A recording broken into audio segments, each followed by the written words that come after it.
Hello, ओम श्री कृष्णाय नमः। हमारे सभी साथियों का, सभी सहयोगियों का स्वागत है हमारे इस online platform one day exam study में। साथियों, समय हो चुका है और हम आपके सामने उपस्थित हैं संस्कृत की एक नई टेस्ट सीरीज के साथ।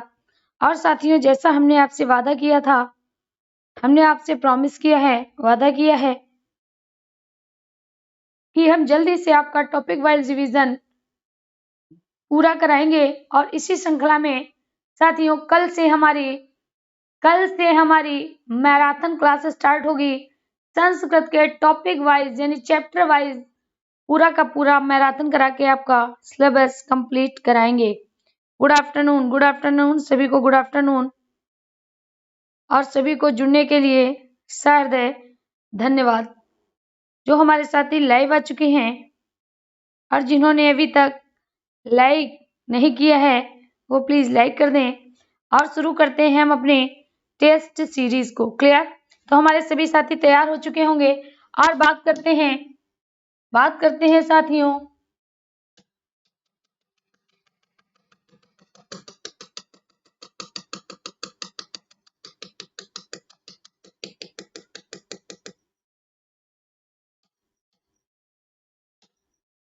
चलिए, आज के टेस्ट सीरीज का पहला प्रश्न आपके सामने डिस्प्ले पे अंकित है।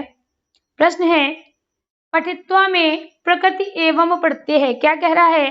कह रहा है साथियों, पठित्वा में प्रकृति और प्रत्यय बताना है। यानी पठित्वा में कौन सा प्रत्यय है और उसकी प्रकृति क्या है, प्रकृति क्या है, इसको बताना है। चलिए देखते हैं। और बस आप साथियों कोई कमेंट नहीं, मतलब कमेंट भी देखेंगे। आप सिर्फ आंसर करो, आप सिर्फ आंसर करना। और हो सकता है कि हम आपके कमेंट को ना देख पाए। ठीक है साथियों, लिखा है पठित्वा। अब हमने क्या देखा है, कल या काफी दिन से हम बता रहे हैं अक्त्वा में क्या जुड़ता है साथियों। अक्त्वा में जुड़ता है त्वा, अनियर में अंत में जुड़ता है अनीर, अक्ता में जुड़ता है साथियों ता ता तम, और सत्र में जुड़ता है अत अन अंति। तो प्रत्यय कहाँ जुड़ते हैं? पीछे जुड़ते हैं। तो साथियों इसीलिए राइट ऑप्शन हो जाएगा हमारा ए, पठ धन अक्त्वा पठित्वा हो जाएगा। आप देख रहे हो सभी में पठ है, यानी इसकी प्रकृति क्या है? प्रकृति तो साथियों इसकी अब भी पठ है। और प्रत्यय कौन सा लगा है? अक्त्वा प्रत्यय का प्रयोग हुआ है। अगला प्रश्न है, वाल काव्य का संधि विच्छेद क्या होगा? बाल काव्य का संधि विच्छेद क्या होगा? पहला ऑप्शन यहाँ पर हम क्या देख रहे हैं? आप देख रहे हैं। क्या देख रहे हैं? आप देख रहे हैं। अब आपको कितनी बार बताया? आव आए साथियों, अब आप बताइए ए कब बने होगा? जब ए और कोई असमान स्वर मिला होगा। जब साथियों ए कोई असमान स्वर मिला होगा तो आए होगा। ओ किसी असमान स्वर से मिलेगा अब बनाएगा, और साथियों औ किसी असमान स्वर से मिलेगा तो अब बनाएगा। क्लियर? चलिए, तो लिखा क्या है, बाल का धन बापी, बापी का अर्थ नहीं, बाल का धनावपि इसका अर्थ नहीं, बालकऊ यानी बालकऊ का भी अर्थ होता है, अपि का भी अर्थ होता है। इसीलिए सही विकल्प हमारा चला जाएगा शी, बालकऊ धन अपि बालकावपि। और यही प्रश्न पिछली बार टेट के पेपर में पूछा गया था। अगला प्रश्न है, माहेश्वर सूत्रों की संख्या है। माहेश्वर सूत्रों की संख्या क्या है? कई बार इस प्रश्न को पूछा जा चुका है। पहला 12, दूसरा 14, तीसरा 24 या डी 18। तो साथियों आप सभी को पता होगा माहेश्वर सूत्रों की संख्या 14 है। इनको चतुर्दश माहेश्वर सूत्र कहा जाता है, इनको वर्ण सामान्य कहा जाता है, इन्हीं को साथियों प्रत्याहार सूत्र भी कहा जाता है, इनको शिव सूत्र भी कहा जाता है। क्लियर? चलिए आगे देखते हैं। अगला प्रश्न है, स्पर्श वर्णा संति अर्थात स्पर्श वर्ण होते हैं। तो स्पर्श वर्ण कहां से कहां तक होते हैं? का से मा तक होते हैं। अर्थात कितने वर्ग होते हैं? कु चु टू तु पु, यानी कितने वर्ग हैं साथियों? 5 वर्ग हैं। प्रत्येक वर्ग में 5 वर्ण होते हैं, अर्थात कितने होंगे? 25 होंगे। इसीलिए इनको कहा जाता है कादयोमावसाना। क्या कहा जाता है? कादयोमावसाना, अर्थात काल से लेकर मा तक बसने वाले वर्ण हमारे स्पर्श वर्ण होते हैं और साथियों इन्हीं को उदित वर्ण भी कहा जाता है। चलिए अगला देखते हैं। अगला है अंतःस्थानाम प्रयत्नो वर्तते। अंतःस्थाना यानी अंतःस्था, क्या कहा गया? अंतःस्था में प्रयत्न होता है। वर्तते मतलब होता है। अंतःस्थान में कौन सा प्रयत्न होता है? पहला ऑप्शन है साथियों विव्रत, फिर है समृत, फिर है स्पृष्ट और ईषत स्पृष्ट। तो साथियों अंतःस्थ विव्रत की बात करें, विव्रत तो स्वर का होता है, समृत भी स्वर का होता है। क्लियर? साथियों अगर बात करें इस पर स्पृष्ट काल से मातक होता है और ईषत स्पृष्ट 11 लावा होते हैं, इन्हीं को अंतःस्थ कहते हैं, अर्थात हमारा डी विकल्प सही चला जाएगा। आगे देखते हैं। जो साथी हमसे स्टार्टिंग से जुड़े हैं उनके प्रश्न मोस्टली समय भी कम लगता है और आंसर भी बहुत फास्ट आते हैं। अब अगला है संवाद प्रयत्ने कति वर्णा भवंती। तो इसमें हमने आपको जुगाड़ बताई थी। क्या बताया था? जुगाड़ बताया था। आज जुगाड़ फिर से सुन लीजिए, क्योंकि कल महामैराथन जो चलेगी, हम कह सकते हैं जो मैराथन क्लास चलेगी संस्कृत की, वो टॉपिक वाइज चलेगी और साथियों उसमें सिर्फ और सिर्फ प्रश्न और आंसर, कुछ उसमें ट्रिक्स भी बताए जाएंगे। तो जो साथी लाइव आ चुके हैं वो बात को ध्यान से सुनिए और समझे। चलिए तो बात करते हैं संवाद प्रयत्न की। साथियों बाह्य प्रयत्न 11 प्रकार का होता है। अंतिम बार सुन लीजिए, बाह्य प्रयत्न 11 प्रकार का होता है, जिसमें व्यंजन से रिलेटेड, व्यंजन यानी हल से रिलेटेड 8 होते हैं। क्लियर? एक तरफ होता है, एक तरफ तो होता है अस वी, याद रखना क्या लिखा है?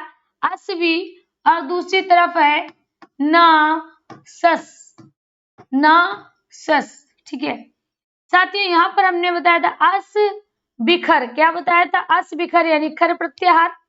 अस बिखर मतलब अघोष, श्वास और विवार। क्लियर? इसी को कह दिया गया अस विखर। क्या कह दिया गया? अस विखर। यहाँ पर साथियों हमने आपको बताया था हस प्रत्याहार, इसको हमने बताया था हसना सास। क्या बताया था? हसना श्वास बताया था, यानी नाथ, सघोष और संवार। क्लियर? तो साथियों हस प्रत्याहार की बात करें तो हस प्रत्याहार कहाँ से शुरू होगा? हा से लेकर सा तक, यानी संवार में हमारा कौन सा प्रयत्न, कौन सा प्रत्याहार बनेगा? हस प्रत्याहार बनेगा। और अगर पूछा जाए अघोष का प्रत्याहार खर होगा, श्वास का प्रत्याहार खर होगा, विवार का प्रत्याहार खर होगा, नाद का प्रत्याहार हस होगा, सघोष का प्रत्याहार हस होगा, संवार का क्या क्या होगा साथियों? हस हो जाएगा। अब किसी किसी के सामने तो ये समस्या आ जाती है कि हस प्रत्याहार होता क्या है? हस प्रत्याहार होता क्या है? तो समझिए, हस प्रत्याहार में साथियों सबसे पहले आ जाएगा, हा से शुरू होगा, तो पहला होगा है वरट। क्या होगा? है वरट। दूसरा होगा लड़, तीसरा होगा यमंगणनम। क्या होगा? यमंगणनम हो जाएगा। क्लियर? अगला होगा साथियों झबंग। क्या होगा? झबंग। इसके बाद होगा घड़ धस, घड़ धस। क्लियर? फिर होगा साथियों जब गढ़ दस। क्या होगा? जब गढ़ दस। क्लियर? क्या हो जाएगा? जब गढ़ दस।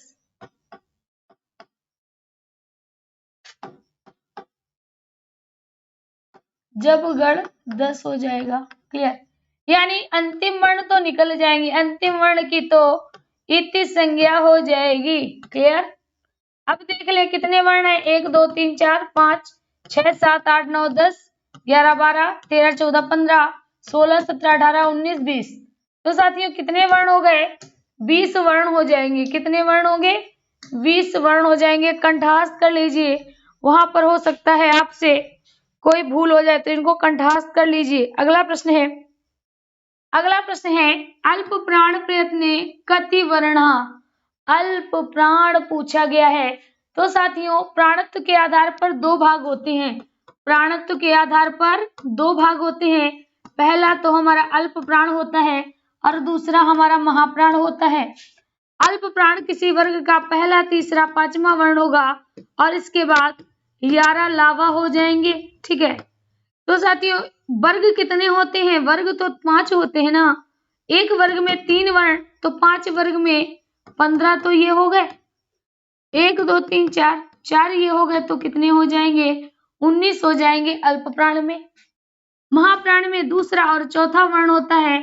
इसके बाद साथियों शा, खा, शा, हा होते हैं, अर्थात 5 वर्ग हुआ। एक वर्ग में 2 तो 5 वर्ग में 10, 4 ये तो साथियों क्या हो जाएंगे? 14 हो जाएंगे। अल्प प्राण की संख्या पूछी है तो अल्प प्राण की संख्या कितनी होगी? सी विकल्प हमारा सही चला जाएगा 19। सी विकल्प सही चला जाएगा 19। क्लियर? चलिए आगे की तरफ चलते हैं और देखते हैं अगला प्रश्न। अगला प्रश्न है मुद्रा राक्षस।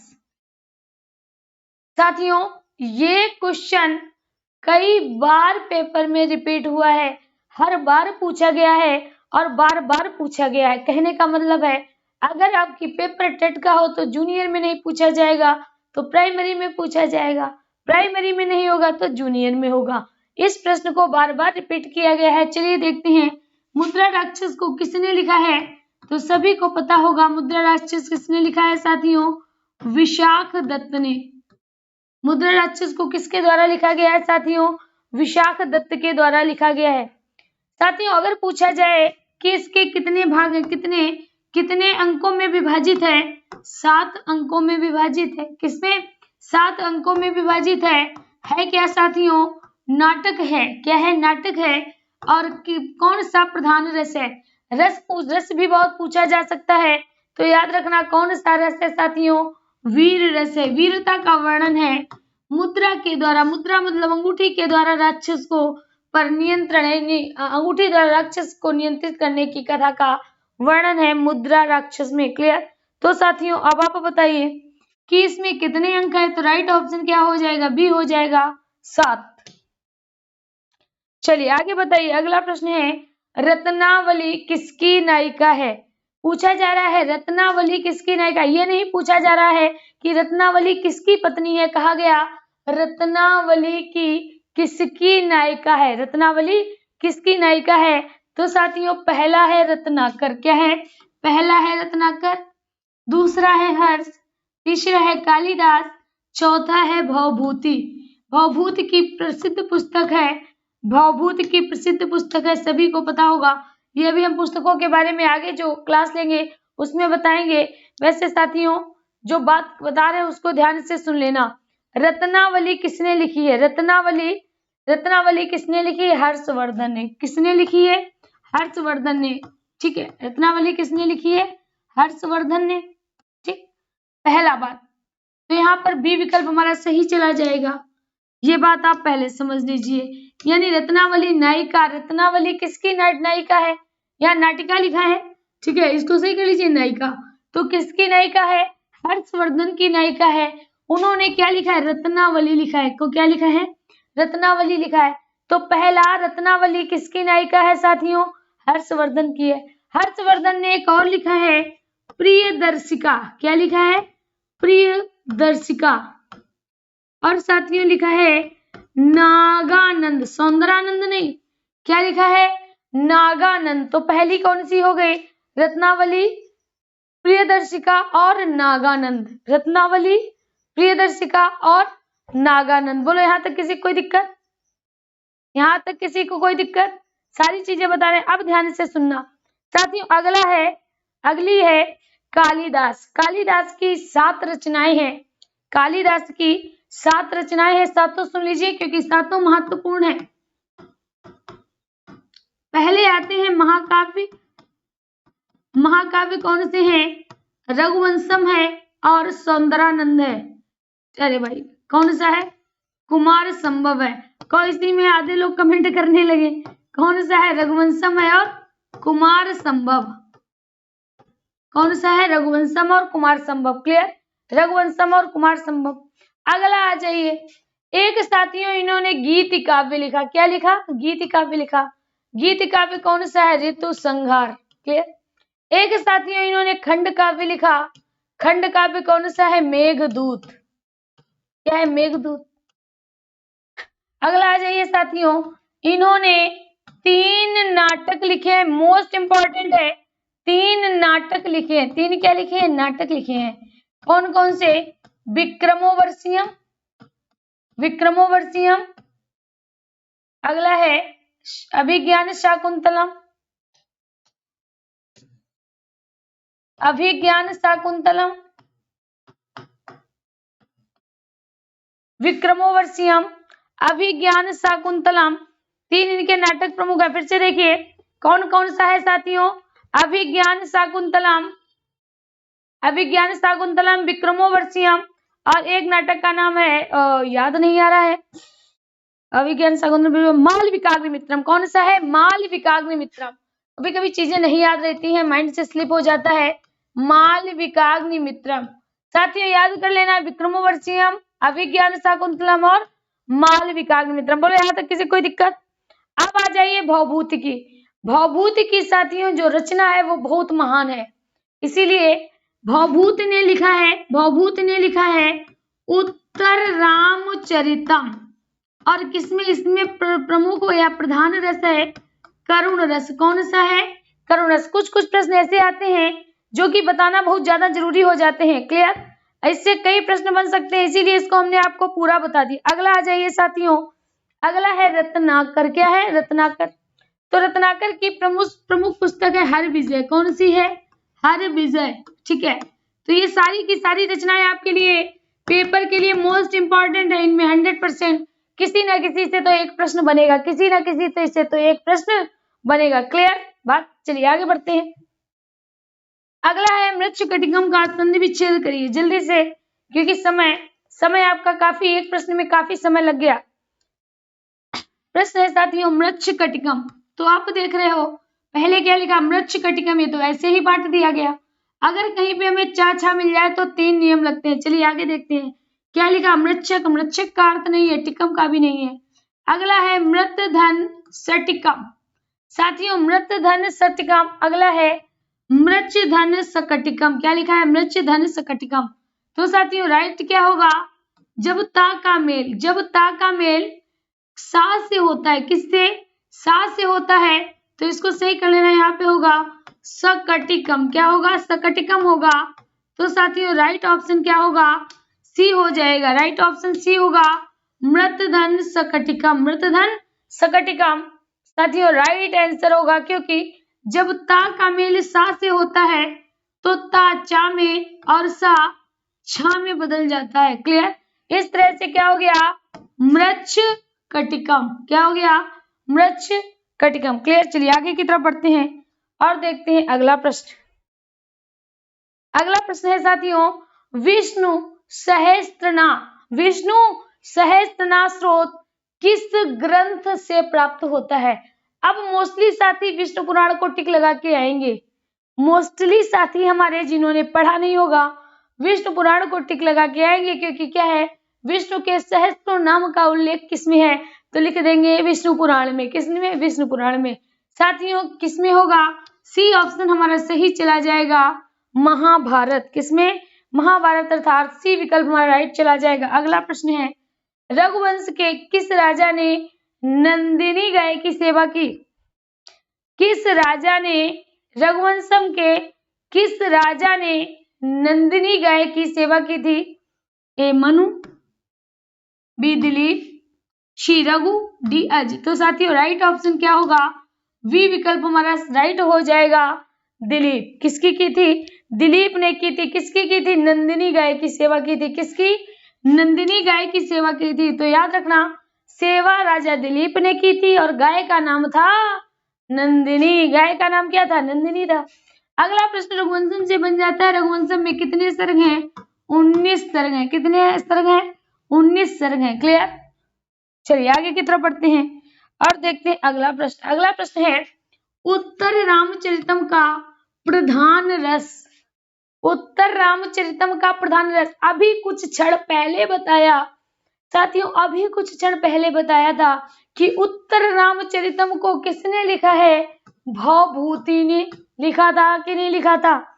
अब पूछा गया है कि प्रधान रस कौन सा है, तो साथियों क्या हो जाएगा? ए विकल्प सही चला जाएगा, करुण रस हो जाएगा। क्या होगा? करुण रस होगा। बोलो यहां तक किसी कोई दिक्कत? बहुत अच्छे, 13 का ए हो जाएगा। इसीलिए कहते हैं साथियों, एक एक बात को ध्यान से सुनिए, सब कुछ उसी में छिपा हुआ मिलेगा। अगला प्रश्न है रघुवंश का अंतिम राजा राजा अग्निवर्ण। रघुवंशम का अंतिम राजा राजा अग्निवर्ण। अगला प्रश्न है अभिज्ञान शाकुंतलम उपजीव्य है, यानी जो अभिज्ञान शाकुंतलम है वो किससे लिया गया है? तो सभी को पता है महाभारत से लिया गया है। लेकिन जब आपको महाभारत के किस पर्व से, तो आदि पर्व से लिया गया। किससे? आदि पर्व से लिया गया। लेकिन यहाँ पर आपको महाभारत के आदि पर्व की तो कोई बात ही नहीं कहेगी। तो साथियों हमने आपको दो चीजें बताई थी, अगर महाभारत ना दिया हो तो हमें किसको टिक करना होगा? पद्म पुराण को टिक करना होगा। पुराणों में पूछा जाए तो हमें पद्म पुराण को टिक करना होगा। बोलो बोलो भाई, सभी को समझ में आ रहा है? चलिए आगे की तरफ चलते हैं और देखते हैं अगला प्रश्न। शकुंतला की मुद्रा कहाँ गिरती है? शकुंतला की मुद्रा, मुद्रा मतलब अंगूठी, मुद्रा मतलब अंगूठी। तो प्रश्न पूछा गया है कि शकुंतला की मुद्रा यानी शकुंतला की अंगूठी किस स्थान पे गिरती है? शची तीर्थ, सोम तीर्थ, हरि तीर्थ या मठ तीर्थ? तो आप याद रखना शकुंतला की कहाँ अंगूठी गिरती है साथियों? शची तीर्थ पे गिरती है, अर्थात हमारा ए ऑप्शन राइट चला जाएगा। अगला देखिए, अगला प्रश्न है व्यंजन वर्णे व्यंजन वर्ण की कति कितनी? कति का अर्थ क्या है दोस्तों? कितनी मात्रा भवती, मात्रा होती है। व्यंजन वर्ण की कितनी मात्रा होती है साथियों? ए ऑप्शन ए कहा यानी एक, दुई ऑप्शन दो, अर्ध मतलब आधा, और साथियों त्रया का अर्थ तीन। तो आप बताइए, अगर पूछा जाए ह्रस्व स्वर, क्या पूछा जाए? ह्रस्व स्वर पूछा जाए एक मात्रा, दीर्घ स्वर पूछा जाए साथियों दो मात्राएं। साथियों अगर व्यंजन वर्ण पूछा जाए तो अर्धमात्रा, और अगर पूछा जाए प्लुत स्वर तो साथियों तीन मात्रा। और पूछा क्या गया है? व्यंजन वर्ण की मात्रा पूछी गई है, तो गोला हमारा क्या बनेगा? अर्धमात्रा। क्या बन जाएगा? अर्धमात्रा बन जाएगा। बोलो यहाँ तक किसी कोई दिक्कत? जल्दी भाई बताइए, यहाँ तक किसी कोई दिक्कत? बिल्कुल सही, बहुत अच्छे और बहुत बहुत आपके उज्जवल भविष्य की कामना करते हैं। भगवान इतनी मेहनत का फल अवश्य देगा। चलिए देखते हैं अगला प्रश्न है कृष्णा कंसाय असूयति। कृष्णा कंसाय असूयति में किस सूत्र से चतुर्थी विभक्ति का प्रयोग हुआ? कहने का मतलब है कि ये आपकी विभक्ति हो सकता है चतुर्थी दी गई हो, लेकिन ये जो आपके सामने वाक्य लिखा है किसके तहत, किस सूत्र के प्रयोग से या किस सूत्र का प्रयोग इसमें किया गया है? साथियों पहला है कर्मणा यमभिप्रति संप्रदानम, यानी दान देने के योग में इस सूत्र का प्रयोग होगा। अगला है रुचि अर्थानाम प्रीमाणा, रुच्य मतलब रुचि के अर्थ में और प्रिय के अर्थ में रुचि अर्थानाम प्रीमाणा होगा। अगला क्या कहा गया? क्रोध, द्रोह, ईर्ष्या, असूय अर्थ के नाम में या कोप में क्या होता है साथियों? इसमें भी हमारी चतुर्थी विभक्ति होती है और संप्रदान में चतुर्थी होती है, तो इसमें असूय शब्द का प्रयोग हुआ, अर्थात सी विकल्प हमारा सही चला जाएगा। बोलिए यहाँ तक किसी कोई दिक्कत? जल्दी से साथियों, यहाँ तक किसी कोई दिक्कत? कुछ नहीं दिक्कत होगी। हरे नमः क्या कहा गया है? नमः कहा गया है। किसको? हरे नमः। तो साथियों जिसको नमः किया जाता है, जिसको स्वाहा स्वधा के नमः स्वस्ति स्वाहा स्वधा बसट अलम, नमः स्वस्ति स्वाहा स्वधा बसट अलम, क्या क्या, नमः स्वस्ति स्वाहा स्वधा वसट अलम। क्लियर? कौन सी विभक्ति होगी? तो याद रखना, नमः स्वस्ति स्वाहा सुधा बसट अलम अगर इनका प्रयोग हुआ है तो साथियों चतुर्थी विभक्ति होगी। कौन सी? चतुर्थी विभक्ति हो जाएगी। तो बी विकल्प हमारा ऐसे सही चला जाएगा। दूसरा आप रूप चला सकते हो, हरि हरि हरिया, हरिम हरि हरिन, हरिना हरिभ्याम हरिभि, हरे हरिभ्याम हरिभ्या, चतुर्थी विभक्ति हो जाएगी। क्लियर? चलिए अगला देखते हैं। अगला प्रश्न कहता है साथियों, सीताया रामः प्रिय आसीत्, सीताया रामः प्रिय आसीत् वाक्य के सीताया पद में विभक्ति है। आपको नहीं पता है, क्या बताया था कि साथियों अगर कहीं पर प्रिय आए, क्या है? प्रिय आए तो रुचि अर्थानाम प्रियमाणा चतुर्थी, रुचि अर्थानाम प्रियमाणा चतुर्थी, प्रिय शब्द आया है तो चतुर्थी हो जाएगी, अर्थात हमारा क्या हो जाएगा? चतुर्थी व्यक्ति। और इसमें चतुर्थी व्यक्ति का तो प्रयोग नहीं है। हरि हरि सॉरी, लता लते लता लताम लते लता लते लताभ्याम लते लताई लताभ्याम लताभ्या लताया लताभ्याम लताभ्या। तो साथियों क्या करेंगे हम बी विकल्प अपना सही कर लेंगे, पंचमी विभक्ति हो जाएगी। क्या होगी? पंचमी विभक्ति हो जाएगी। रूप चला के देख लेंगे। तो साथियों सीता का पूछा गया तो हम क्या करेंगे? अपनी बी विकल्प यानी पंचमी विभक्ति को हम सही कर देंगे। क्लियर? चलिए आगे देखते हैं। अगला प्रश्न है भक्त, इस प्रश्न को कल भी कराया था क्योंकि इस प्रश्न से साथियों, इस प्रश्न में आपको स्पष्ट नहीं हो रहा है, इसीलिए इसको हिंदी से निकलवाया है, इसलिए इस प्रश्न को आज भी इंक्लूड कर दिया है।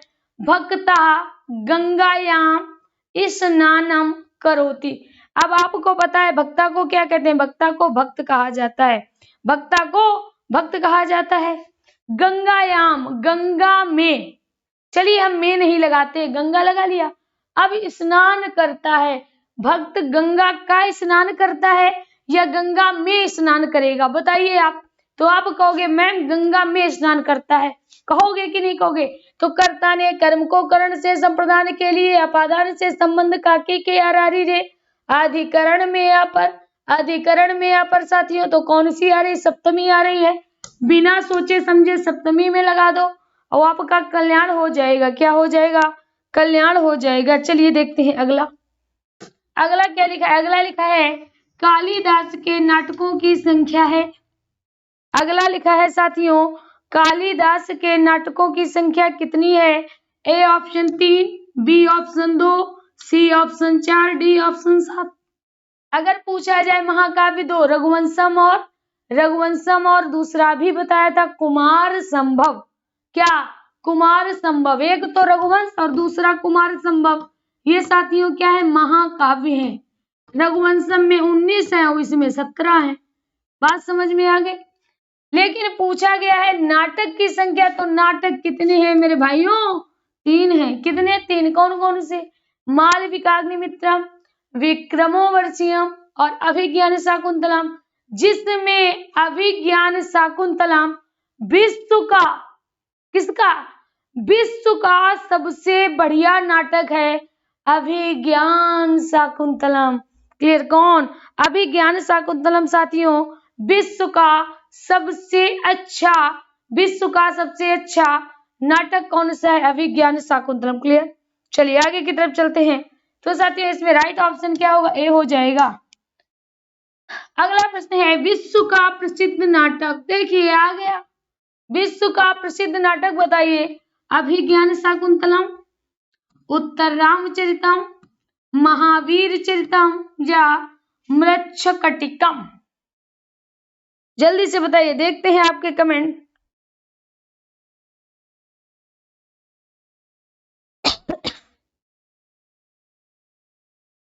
भाई आप लोग जैसे ये ट्रिकें याद करते हो, 3 बार नाटक किया काली ने, तो कितना आसान, कालिदास के नाटक 3, ऐसे नहीं याद कर सकते हो, 3 नाटक किए काली ने।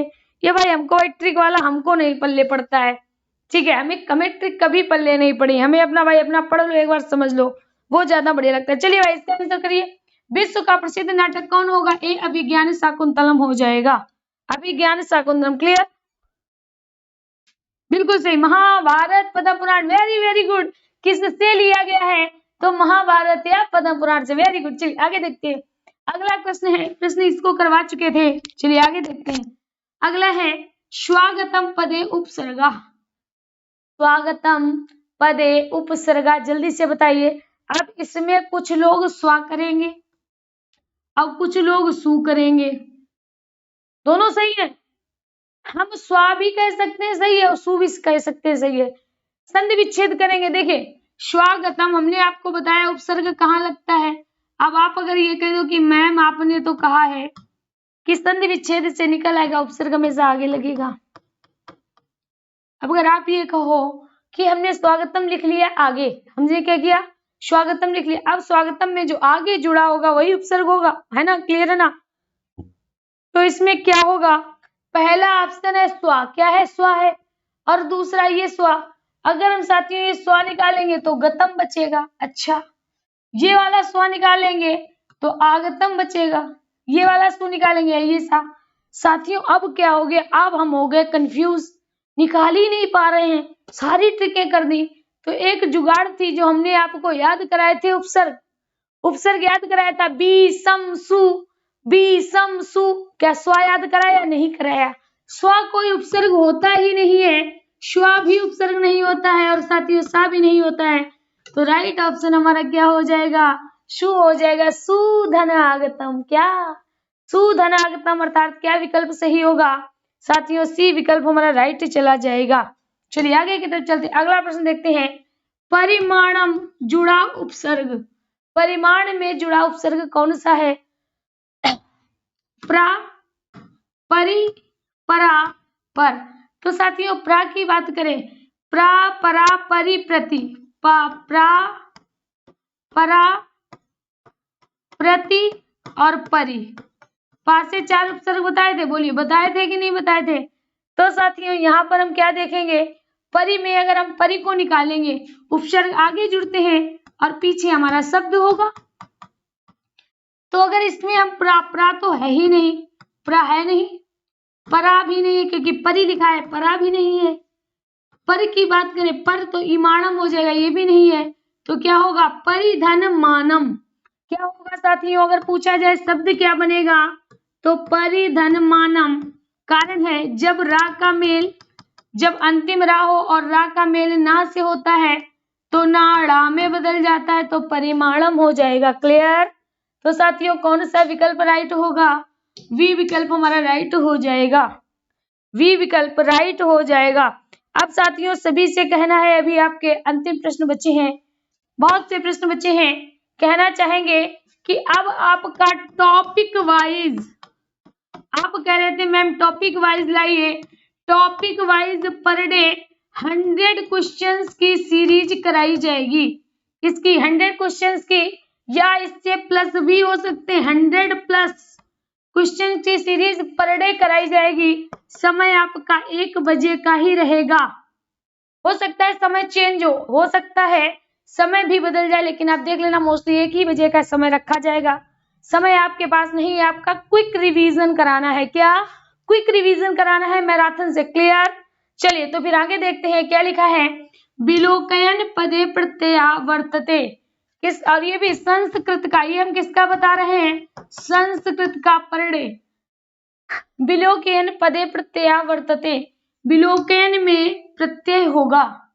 अब साथियों आप बताओ प्रत्यय कहाँ जुड़ते हैं? प्रत्यय पीछे जुड़ते हैं, होते क्या हैं? तो होते शब्दांश है। क्या होते हैं भाई मेरे? शब्दांश होते हैं।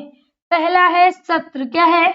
सत्र है, सत्र में क्या जुड़ता है? अत, अन, अंति जुड़ता है, तो अन जुड़ा है, हो सकता है हो, क्लियर नहीं है, बाकी सबको चेक कर लेते हैं। अक्ता की बात करें तो साथियों ता, ता और तम होगा, तम लिखा है तम। सानच की बात करें तो मान होगा, और ल्यूट की बात करें तो नम होगा।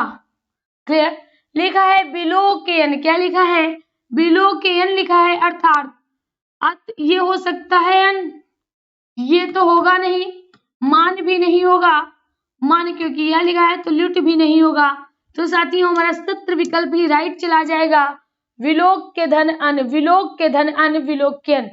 क्लियर? बात समझ में आ रही है? चलिए बढ़ते हैं आगे, बढ़ते हैं आगे और देखते हैं अगला प्रश्न।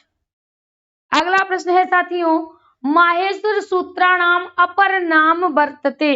माहेश्वर सूत्रों का क्या कहा गया है? माहेश्वर सूत्राणाम अपर नाम वर्तते। माहेश्वर सूत्रों का और नाम क्या होता है? दूसरा नाम। अपर किसको कहते हैं? दूसरे को कहते हैं। दूसरा नाम क्या होता है?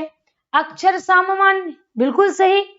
प्रत्याहार सूत्र, बिल्कुल सही, प्रत्याहारिणी से तो बनते हैं। वर्णमाला सूत्र, बिल्कुल सही। तो हमारा डी विकल्प राइट चला जाएगा। सर्वे क्या हो जाएगा?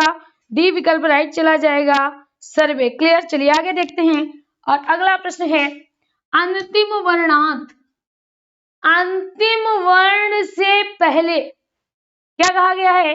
अंतिम वर्णांत, अंतिम वर्ण से पूर्व वर्ण से पहले वाले वर्ण की, अंतिम वर्ण से पहले वाले वर्ण की होती है, कौन सी संज्ञा होती है? उपधा, घु, टी या घी? जल्दी से बताएं, जल्दी से बताएं साथियों। तो अंतिम वर्ण से पहले वाले वर्ण की उपधा संज्ञा होती है। कौन सी उपधा संज्ञा? जैसे यहां पर लिखा है बालक, क्या लिखा है? बालक लिखा है। तो बालक में अंतिम वर्ण क्या है? अंतिम वर्ण तो आ हो गया ना, क्या हो गया? अंतिम वर्ण तो आ हुआ। तो आ से पहले क्या आया? का आया। का की क्या हो जाएगी? उपधा संज्ञा हो जाएगी। क्लियर? चलिए आगे की बात करते हैं। आगे है उदित वर्णाकृति। आगे वाला प्रश्न है, कहा जा रहा है उदित वर्णाकृति यानी उदित वर्ण कितने? जल्दी बताइए भाई, उदित वर्ण कितने? तो साथियों यहाँ पर क्या होगा? पहला है 24, दूसरा है आपका 25, तीसरा है 27, चौथा है 29। तो साथियों उदित वर्ण कितने होते हैं? 25 होते हैं। इन्हीं वर्णों को स्पर्श वर्ण कहा जाता है। इन्हीं वर्णों को स्पृष्ट वर्ण कहते हैं। क्या कहते हैं? स्पृष्ट वर्ण कहते हैं। इन्हीं को साथियों कहा जाता है कादियोमावसाना, कादियोमावसाना स्पर्शा। चलिए आगे की तरफ चलते हैं। अगला प्रश्न है, ल वर्णस्य उच्चारण स्थानम भवति। ल वर्ण का उच्चारण स्थान होता है। ल वर्ण का उच्चारण स्थान होता है कंठ, दंत, मूर्धा या ओष्ठ।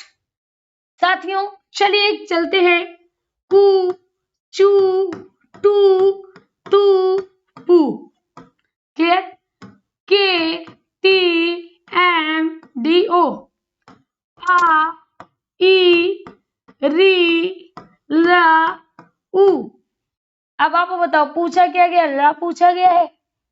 साथियों अगर आ पूछा जाता तो कंठ होता, अगर री पूछा जाता तो मूर्धा होता, साथियों ला पूछा जाता तो दंत होता, और अगर उ पूछा जाता तो ओष्ठ होता। ला पूछा गया है इसीलिए राइट ऑप्शन हो जाएगा वी दंता। क्या हो जाएगा साथियों? बी हो जाएगा दंता। क्लियर? चलिए अगला प्रश्न देखते हैं। अगला प्रश्न है गुण धन मतुप। भाई जल्दी से बताएं बिना समय गवाए, क्योंकि हमें अब समय नहीं गंवाना है।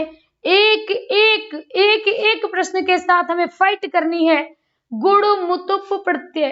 अब आप कहोगे गुणवत, गुड़ी, गुणवतु या गुणज्ञा। तो पहला प्रश्न ऑप्शन से आंसर को चेक नहीं करोगे आप, अगर मेरी बात मानोगे। साथियों मतुप में क्या जुड़ता है? तो मतुप से जुड़ता है वान, बती, बत। और क्या जुड़ता है? और जुड़ता है मान, मति, मत। ठीक जुड़ता है ना? अब हमने किस में जोड़ा? गुण में जोड़ा। तो क्या होगा? गुणवान हो जाएगा, गुणवती हो जाएगा और गुणवत होगा। तो यही ऑप्शन हमें सही मिल रहा है। अगला देखिए, गुणमान, गुणमती, गुणमत, ये तो नहीं होगा। तो साथियों इसलिए ए विकल्प हमारा सही हो जाएगा, गुण धन मुतु। क्लियर, बात समझ में आ रही है। चलिए आगे देखते हैं। अगली है, अगला लिखा है महालाभा में संधि है। महालाभा, महालाभा क्या दिख रहा है? डबल ला दिख रहा है, दिख रहा है कि नहीं दिख रहा है? ऐसी हमने कुछ आपको जुगाड़ें बताई थी जो आपको 100% आपके पेपर में काम आने वाली हैं। डबल ला दिख जाए, कुछ नहीं समझना है, क्या करना है, जो आधा है वो ता है, जो आधा है वो ता है, एक जैसे। तो यहाँ पे हम ता कर देंगे, संधि विच्छेद हो जाएगा, महात धन लाभा। बोले यहाँ तक तो कोई कंफ्यूजन नहीं। जब ता का मेल ला से हुआ होगा तो ही तो ला होगा। साथियों इसी को कहा जाता है तोड़ ली संधि अर्थात लत्तो संधि। क्या? तोड़ लिया लत्त संधि, अर्थात हमारा ए विकल्प सही हो जाएगा। रोरी, इसमें रा को गायब हो जाता है, इसीलिए साथियों इसको कहेंगे रलोप संधि। क्लियर।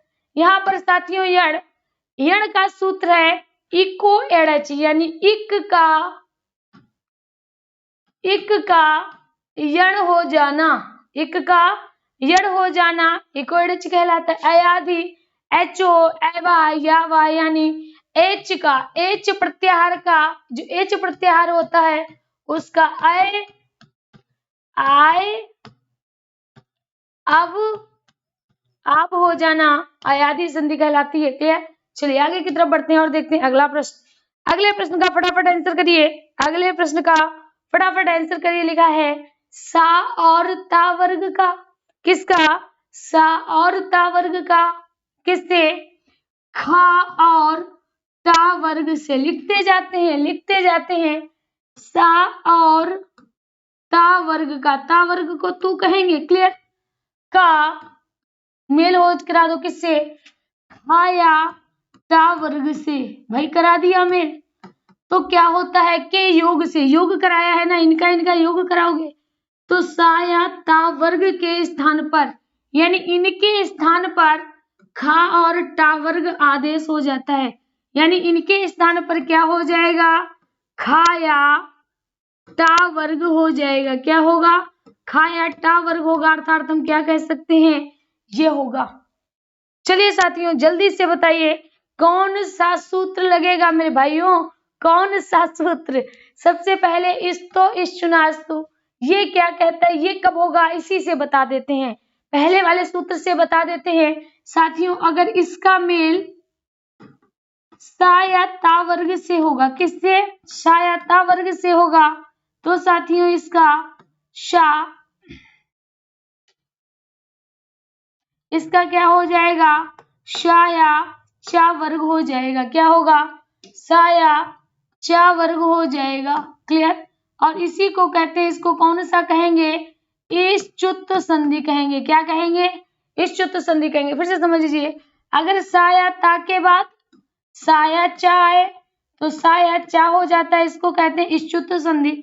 और साथियों सा या ता का मेल खा या टा से हो, किससे? खाया टा वर्ग से हो, तो क्या हो गया? खाया टा वर्ग हो गया, इसी को कहते हैं इष्टुत्व संधि। क्या कहेंगे? इष्टुत्व संधि कहेंगे। सूत्र क्या होता है? इष्टुनाष्टु। क्या होगा? इष्टुनाष्टु होगा, इसका सूत्र हो जाएगा इष्टो इष्टुनाष्टु। ये साथियों क्या होता है? जसत्व संधि होती है। जस कौन सा वर्ण होता है? तीसरा वर्ण होता है। मो अनुस्वारा, माँ का अनुस्वार होना, माँ का अनुस्वार होना यानी अनुस्वार संधि है। क्लियर। चलिए आगे बढ़ते हैं, अगला प्रश्न देखते हैं। हरिहरऊ में समास, जल्दी से बताइए हरिहरऊ में समास होगा,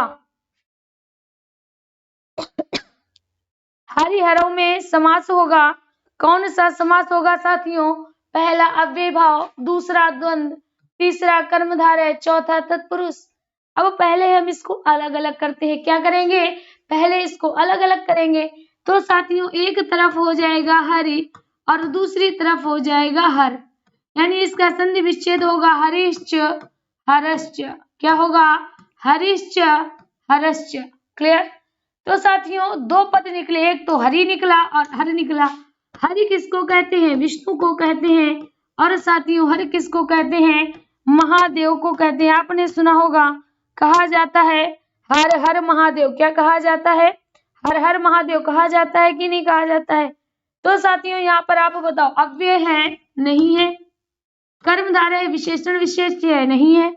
साथियों तत्पुरुष है, विभक्ति का लोप है? नहीं है। तो क्या हो जाएगा?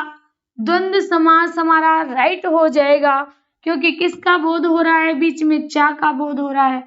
दो बराबर के पद हैं, एक तरफ भगवान विष्णु, दूसरी तरफ महादेव, अर्थात बी विकल्प हमारा सही चला जाएगा। चलिए अगला बताइए। अगला बताइए साथियों, लिखा है लता शब्द का लतायही, लता शब्द का लतायही रूप किस विभक्ति का है? द्वितीया का, तृतीया का, चतुर्थी का या पंचमी का? जल्दी से बताएं साथियों, किस विभक्ति का है? साथियों इसका आंसर करिए। इससे आपको एक और सूचना देनी है। ठीक 3 बजे, ठीक 3 बजे हिंदी की संधि का कंप्लीट टेस्ट है, संधि का मैराथन क्लास है। आज कब है? आज है साथियों ठीक 3 बजे हिंदी की संधि का मैराथन क्लास है, 3 बजे से। क्लियर? चलिए भाई, तो आना बिल्कुल मत भूलना। ठीक 3 बजे हिंदी की संधि का मैराथन क्लास लगा हुआ है। तो साथियों बात करते हैं लता शब्द का लताये रूप। लता लते लता, लताम लते लता, लतया लताभ्याम लतभी, लताये लताभ्याम लताभ्या। तो साथियों पूछा है लता शब्द का लताये, लता लते लता, लताम लता, लता लते लता, लताम लते लता, लतया लताभ्याम लतभी, लतया लताभ्याम लताभ्या, लताये। लताये किसमें हो जाएगा? चतुर्थी में हो जाएगा। लताये किसमें होगा साथियों? चतुर्थी में हो जाएगा। तो राइट ऑप्शन क्या होगा? सी ऑप्शन हमारा राइट हो जाएगा। क्लियर? सी विकल्प हमारा राइट हो जाएगा। चलिए आगे देखते हैं। आगे है अधो अधा शब्द कैसा है? क्या कहा गया है? अधो अधा शब्द कैसा है? पहला है साथियों, पहला है आपका कालवाचक, काल मतलब समय का बोध कराएगा। दूसरा है प्रकीर्णक मतलब अन्य प्रकार का। मनोविकार मनोसूचक। रीतिवाचक, रीति मतलब तौर तरीके। क्या है साथियों? तौर तरीके। तो प्रश्न है अधो अधा सभ्य कैसा है? कालवाचक, काल मतलब समय, काल मतलब समय। क्लियर? तो साथियों यहाँ पर ये चारों ऑप्शन गलत हैं, चारों ऑप्शन गलत है। यहाँ हमें क्या लिखना है? यहाँ हमें लिखना है स्थानवाचक। कैसे? अधा किसको कहते हैं? अधा कहते हैं नीचे को। अधा मतलब नीचे को। जब हम अधो अधा को बांटेंगे, क्या करेंगे? जब हम अधो अधा के टुकड़े करेंगे, ठीक है, तो साथियों क्या हो जाएगा? ये बिंदी हट जाएगी और हो जाएगा अधा धन अधा। क्या होगा? आधा धन अधा हो जाएगा। तो अधा मतलब नीचे, अधा मतलब नीचे, नीचे नीचे। तो नीचे क्या है? स्थान है। नीचे क्या है? स्थान है साथियों, इसीलिए हमारा स्थानवाचक क्रिया विशेषण हो जाएगा। क्या होगा?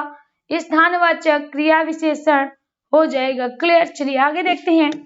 अगला प्रश्न है सप्तत्रिंशत को लिखेंगे, सप्तत्रिंशत को लिखेंगे। जल्दी से बताएं भाइयों, जल्दी से बताएं सप्तत्रिंशत को क्या लिखेंगे?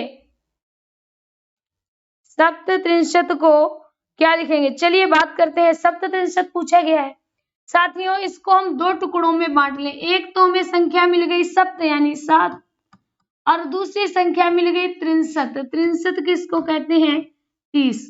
अब आप बताओ, जब आप 30 और 7 जोड़ते हो तो 73 होता है या 37 होता है? बोलिए। 30 में से आप 7 जोड़ते हो, 30 से 7 जोड़ते हो तो हमारा साथियों क्या होगा? 73 होगा या 37 होगा? जल्दी से बताएं, 73 होगा या 37 होगा?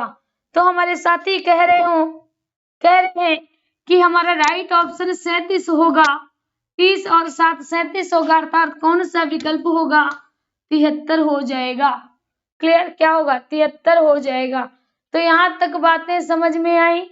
यहां तक बातें समझ में आई? चलिए देखते हैं। तो साथियों बस प्रश्न इतने ही थे। हमारी लगभग 38 प्रश्नों की सीरीज थी। आशा है प्रश्नों की सीरीज हमने बढ़ाई है। अब आपको करना क्या है साथियों, कल ठीक 1 बजे, ठीक है, आपकी मैराथन क्लास होगी।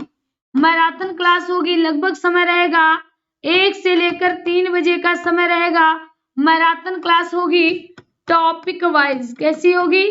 टॉपिक वाइज, ठीक है। किसकी? संस्कृत की। किसकी? संस्कृत की। ये कब से? कल से। ये कब से होगा? कल से होगा। आगे की बात सुन लो साथियों, आज 3 बजे से। कब? आज। आज साथियों 3 बजे से मैराथन क्लास शुरू किया है। मैराथन क्लास शुरू किया है दोबारा से टॉपिक वाइज। कैसा? टॉपिक वाइज रहेगा साथियों। समय रहेगा 3 से 5। समय 3 से 5 रहेगा। और आज आपको कराएंगे संधि। ऐसे कराएंगे कि संधि में अब कोई भी क्वेश्चन आपका कहीं से नहीं छूटेगा। क्लियर? कहीं से नहीं छूटेगा। तो एक बार ओके कर दे कि क्या ऐसा करना ठीक रहेगा आपके लिए ही साथियों। सब कुछ किया जा रहा है, तो जल्दी से बताइए क्या 1 से 3 वाला आइडिया आज सभी प्रेजेंट रहना मोस्ट इंपॉर्टेंट होगा आप सभी के लिए साथियों। इसी आशा के साथ साथ अभी हम आपसे विदा लेते हैं। मिलते हैं ठीक 3 बजे। धन्यवाद।